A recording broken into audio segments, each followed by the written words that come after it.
مامون الرشید بادشاہ اور پری پیکر کنیز۔ مامون الرشید بنو عباس کا مشہور خلیفہ نے ایک چاند سے ٹکڑے شاخ گلاب کے بدن عقل مندوں کو حیران کر دینے والی لونڈی خریدی،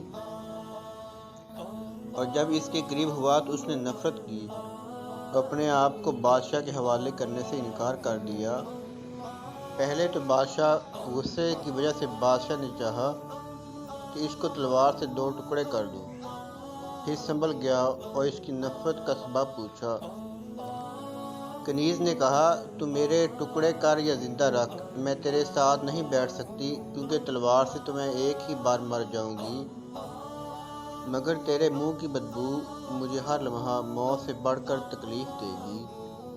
بادشاہ کی آنکھیں کھل گئیں اور اس رنجیدگی کے باوجود اپنا علاج شروع کر دیا، اور بدبو خوشبو میں تبدیل ہو گئی، اور بادشاہ پہلے سے زیادہ اس کو چاہنے لگا کہ اس نے میرے عیب پر مجھے اطلاع دی ہے۔ تیرا دوست وہ ہے کہ جو تجھے بتائے کہ تیری راہ میں فلاں جگہ کانٹا ہے۔ گمراہ کو کہنا کہ تو ٹھیک چل رہا ہے بہت بڑا ظلم ہے۔ اگر تیرا عیب بیان نہ کیا جائے گا تو جہالت کی وجہ سے اس کو کمال سمجھتا رہے گا۔ سکمونیا کڑوی دوائی تو فائدے دے رہی ہو، اس کے سامنے شہد اور شکر کے فضائل مت بیان کر کہ اس کی شفا کڑوے دارو میں ہے۔ ہاں، معرفت کی چھلنی میں چھان لے اور عبادت کا شہد ملا لے۔